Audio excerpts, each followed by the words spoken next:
പ്രിയമുള്ളവരെ, 2026 കേരള നിയമസഭാ തെരഞ്ഞെടുപ്പിൻ്റെയും തൊട്ട് മുമ്പ് നടന്ന തദ്ദേശ സ്വയംഭരണ തെരഞ്ഞെടുപ്പിൻ്റെയും ഒരു കണക്കെടുക്കുകയാണെങ്കിൽ UDFന് ഏറ്റവും മികച്ച വിജയം നൽകിയ ജില്ല ഏതാണെന്ന് ചോദിച്ചാൽ സംശയമില്ലാതെ മലപ്പുറം ജില്ലയാണ്. മലപ്പുറം ജില്ലയിലെ തദ്ദേശ സ്വയംഭരണ തെരഞ്ഞെടുപ്പിലെ ആകെയുള്ള പഞ്ചായത്തുകളുടെ ഒരു ലിസ്റ്റ് എടുക്കുകയാണെങ്കിൽ ആകെ 94 ഗ്രാമപഞ്ചായത്തുകളാണ് മലപ്പുറം ജില്ലയിലുള്ളത്.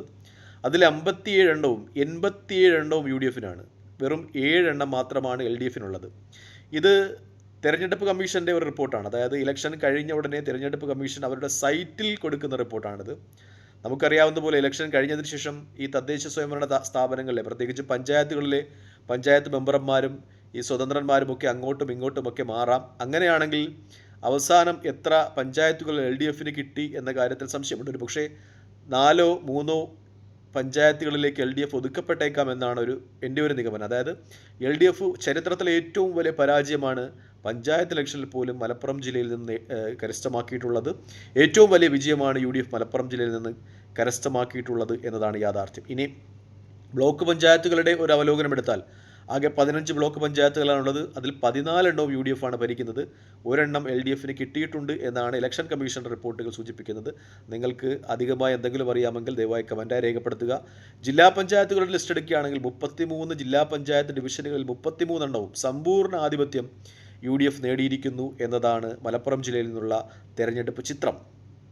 ഇനി 2026 അസംബ്ലി തെരഞ്ഞെടുപ്പ് അവലോകനം ചെയ്യുകയാണെങ്കിൽ ആകെയുള്ള 16 നിയമസഭാ നിയോജക മണ്ഡലങ്ങളിൽ 16 ഒരു സീറ്റ് പോലും LDFന് അനുവദിക്കാതെ 16-ൽ 16 UDF തൂത്തുവാങ്ങിയിരിക്കുന്നു എന്നതാണ് യാഥാർത്ഥ്യം. ഇനി ഭൂരിപക്ഷം എടുക്കുകയാണെങ്കിൽ മിക്ക നിയമസഭാ നിയോജക മണ്ഡലത്തിലും മഹാഭൂരിപക്ഷമാണ്. അതായത് 50,000-ൽ-അധികം വോട്ടുകളുടെ ഭൂരിപക്ഷം നേടിയാണ് മിക്ക നിയമസഭാ നിയോജക മണ്ഡലങ്ങളിൽ നിന്നും UDF സ്ഥാനാർത്ഥികൾ തിരഞ്ഞെടുക്കപ്പെട്ടത്. മലപ്പുറത്ത് കുഞ്ഞാലിക്കുട്ടിയുടെ ഭൂരിപക്ഷം 85,327 വോട്ടാണ്. അതായത് ഒരു ലോക്സഭാ ഇലക്ഷനിൽ പോലും കിട്ടാത്തത്ര ഭൂരിപക്ഷം നേടിയാണ്, എതിരാളികളെ നിഷ്പ്രഭരാക്കിയാണ് കുഞ്ഞാലിക്കുട്ടി മലപ്പുറത്ത് നിന്ന് നിയമസഭയിലേക്ക് തിരഞ്ഞെടുക്കപ്പെട്ടിട്ടുള്ളത്. കേരള നിയമസഭാ ഇലക്ഷൻ്റെ ചരിത്രത്തിലെ ഏറ്റവും വലിയ ഭൂരിപക്ഷം ഒരുപക്ഷെ ധർമ്മടത്തൊക്കെ 60,000 വോട്ടുകൾക്ക് നേരത്തെ CPM സ്ഥാനാർത്ഥികൾ വിജയിക്കുമ്പോൾ അത് ആരെങ്കിലും മറികടക്കുമോ എന്ന് നമുക്ക് സംശയമായിരുന്നു. പക്ഷേ കുഞ്ഞാലിക്കുട്ടിയുടേത് ഞെട്ടിക്കുന്ന ഭൂരിപക്ഷമാണ്. 85,327 വോട്ടിൻ്റെ മഹാഭൂരിപക്ഷം. കേരള രാഷ്ട്രീയ ചരിത്രത്തിൽ നിയമസഭയിലേക്ക് ആരും നേടിയിട്ടില്ലാത്ത മഹാഭൂരിപക്ഷം. ഇനി മറ്റുള്ള നിയമസഭാ നിയോജക മണ്ഡലങ്ങളൊക്കെ ഒരു കണക്കെടുത്താൽ ആദ്യത്തെ 6-7 മികച്ച ഭൂരിപക്ഷം 2026 കേരള നിയമസഭാ തെരഞ്ഞെടുപ്പിലെ മികച്ച ഭൂരിപക്ഷങ്ങളെല്ലാം മലപ്പുറം ജില്ലയിൽ നിന്നാണ് എന്നതാണ് യാഥാർത്ഥ്യം. തിരൂരങ്ങാടിയിൽ PMA സമീർ 65,387 വോട്ടുകളുടെ ഭൂരിപക്ഷം. കോട്ടയ്ക്കൽ ആബിദ് ഹുസൈൻ തങ്ങൾ 62,678 വോട്ടിൻ്റെ ഭൂരിപക്ഷം. കൊണ്ടോട്ടിയിൽ TP അഷറഫ് അലി 56,017 വോട്ടിൻ്റെ ഭൂരിപക്ഷം. നിലമ്പൂരിൽ ആര്യാടൻ ഷൗക്കത്ത് 54,851 വോട്ടിൻ്റെ ഭൂരിപക്ഷം.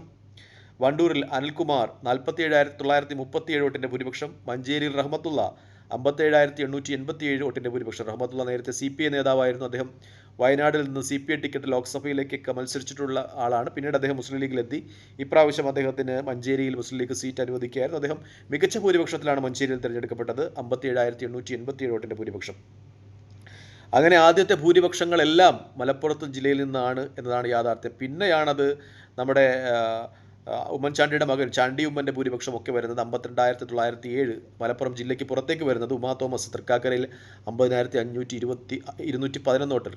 ഉമാ തോമസിൻ്റെയൊക്കെ ഭൂരിപക്ഷം ഞെട്ടിക്കുന്നതാണ്. കാരണം ഉമാ തോമസിനെതിരെ മണ്ഡലത്തിൽ എതിർപ്പുണ്ട് എന്നൊക്കെ മാധ്യമ റിപ്പോർട്ടുകളുണ്ടായിരുന്നു. അതിനെയൊക്കെ കവച്ചു വയ്ക്കുന്ന മഹാവിജയമാണ് നേടിയിട്ടുള്ളത്. UDF ആണ് ഈ നിയമസഭാ തിരഞ്ഞെടുപ്പിലുള്ള മഹാഭൂരിപക്ഷം. അതായത് ഈ വോട്ടിൻ്റെ ഭൂരിപക്ഷം നോക്കുകയാണെങ്കിൽ ഏറ്റവും കൂടുതൽ വോട്ടിന് വിജയിച്ചിട്ടുള്ള മിക്ക സീറ്റുകളിലും UDF സ്ഥാനാർത്ഥികളാണ് എന്നതാണ് ഏറ്റവും വലിയ യാഥാർത്ഥ്യം എന്നതാണ് ചർച്ച. ഇനി തവന്നൂരിലെ മഹാവിജയം UDFന് വലിയ നേട്ടമായി മലപ്പുറത്ത് വിലയിരുത്തപ്പെടുന്നുണ്ട്. തവന്നൂരിൽ 14,647 വോട്ടുകൾക്ക് KT ജലീലിനെ VS ജോയിക്ക് പരാജയപ്പെടുത്തുവാൻ കഴിഞ്ഞതും മലപ്പുറം ജില്ലയെ സംബന്ധിച്ച് UDFനും കോൺഗ്രസിനും ലീഗിനുമൊക്കെ വലിയ നേട്ടം തന്നെയാണ് എന്ന കാര്യത്തിൽ സംശയമില്ല. കഴിഞ്ഞ പ്രാവശ്യം 38 വോട്ടുകൾക്ക് മാത്രം വിജയിച്ച പെരിന്തൽമണ്ണയിൽ നജീബ് കാന്തപുരത്തിൻ്റെ ഭൂരിപക്ഷം ഇപ്രാവശ്യം 32,437 വോട്ടുകളായി കൂടുന്നു. അതുപോലെ തിരൂരിൽ മന്ത്രി അബ്ദുൾ റഹ്മാൻ്റെ പരാജയം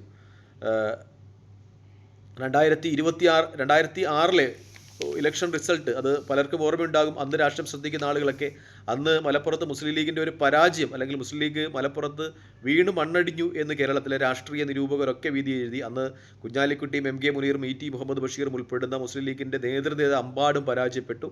ആ തോറ്റെടുത്ത് നിന്ന് ഹോംവർക്ക് ചെയ്ത് വളരെ കൃത്യമായിട്ട് തന്നെ പഠിച്ചു മുന്നോട്ട് പോയി മലപ്പുറത്തെ മുസ്ലിം ലീഗും കോൺഗ്രസും എന്നതാണ് യാഥാർത്ഥ്യം.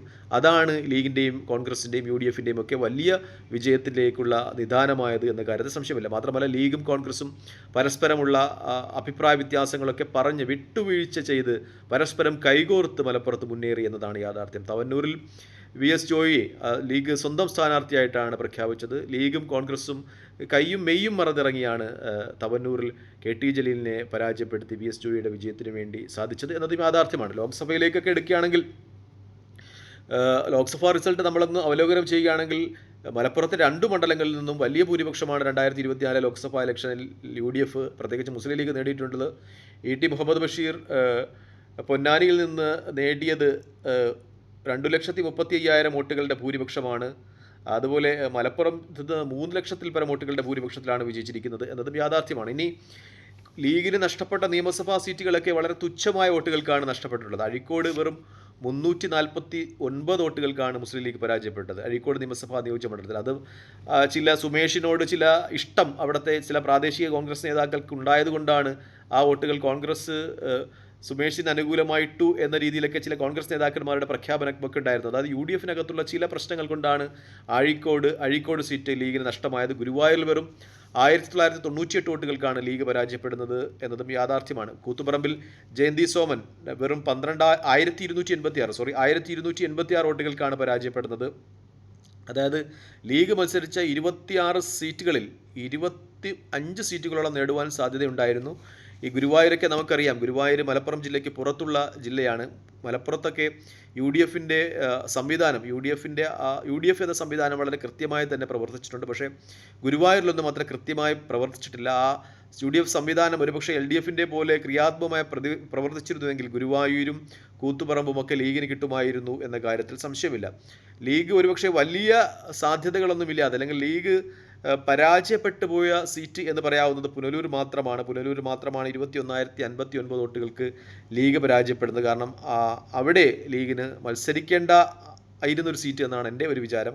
ഒന്നുകിൽ ലീഗ് തെക്കൻ ജില്ലകളിൽ നിന്നുള്ള ആരെയെങ്കിലും കൊണ്ട് അവിടെ പരീക്ഷിക്കണം, അവിടെ മണ്ഡലത്തിൽ നിർത്തി പ്രവർത്തിപ്പിച്ച് ഇലക്ഷനിൽ മത്സരിപ്പിക്കണം. അല്ലാതെ ഈ യൂനുസ് കുഞ്ഞിൻ്റെ പഴയ MLA ആയിരുന്ന യൂനുസ് കുഞ്ഞിൻ്റെ മകൻ നൗഷാദിനെയാണ് അവിടെ കൊണ്ട് മത്സരിപ്പിച്ചത്. നേരത്തെ യൂനുസ് കുഞ്ഞും അവിടെ മത്സരിച്ചിട്ടുണ്ടായിരുന്നു. അതിനു മുമ്പ് അബ്ദുൾ റഹ്മാൻ അണ്ടത്താണിയെ മലപ്പുറത്തുനിന്ന് കൊണ്ടുവന്ന് മത്സരിപ്പിച്ചു. പുനലൂരിൽ സീറ്റ് ലീഗിനെ സംബന്ധിച്ച് ഒന്നുകിൽ അത് കോൺഗ്രസുമായി വെച്ചുമാറുക, പകരം മലപ്പുറത്ത് നിന്നോ വടക്കൻ ജില്ലകളിൽ നിന്നോ ഏതെങ്കിലും ഒരു സീറ്റ് വാങ്ങിക്കുകയാണ് ലീഗിന് ഉചിതം. അല്ലെങ്കിൽ ആ പ്രദേശത്തുള്ള ആരെങ്കിലും നിർത്തി അവിടെ വർക്ക് ചെയ്യിപ്പിച്ച് മത്സരിപ്പിക്കുക എന്നതിനപ്പുറം ഈ പുനലൂർ മാത്രമാണ് ലീഗിന് സാധ്യതയില്ലാത്ത ഒരു സീറ്റ് എന്നതാണ് യാഥാർത്ഥ്യം. കോൺഗ്രസിൻ്റെ അങ്ങനെ നഷ്ടപ്പെട്ടു പോയ സീറ്റുകളുണ്ട്. കൊടുങ്ങല്ലൂരിലൊക്കെ വെറും 126 വോട്ടുകൾക്ക് മാത്രമാണ് നഷ്ടപ്പെട്ടിരിക്കുന്നത്. അതായത് കോൺഗ്രസിൻ്റെയും അതോടൊപ്പം UDFിൻ്റെയും മിഷനറി കുറച്ചുകൂടി ക്രിയാത്മകമായി വർക്ക് ചെയ്തിരുന്നുവെങ്കിൽ ഒരുപക്ഷെ LDF 2026 നിയമസഭാ തെരഞ്ഞെടുപ്പിൽ 15 സീറ്റുകളിൽ ഒതുങ്ങുമായിരുന്നു എന്നാണ് എൻ്റെ ഒരു വിശകലനം. കാരണം മലപ്പുറം ഒഴിച്ചുള്ള ബാക്കിയുള്ള സ്ഥലങ്ങളിലൊക്കെ കോൺഗ്രസിൻ്റെയും UDFിൻ്റെയും സംഘടനാ സംവിധാനം LDFിനെ അപേക്ഷിച്ച് ദുർബലമായിരുന്നു എന്നത് യാഥാർത്ഥ്യമാണ്. നിങ്ങളുടെ അഭിപ്രായങ്ങൾ കമൻറ്റായി രേഖപ്പെടുത്തുക. മറ്റൊരു വീഡിയോയിൽ കാണുന്നവരെ നമസ്കാരം.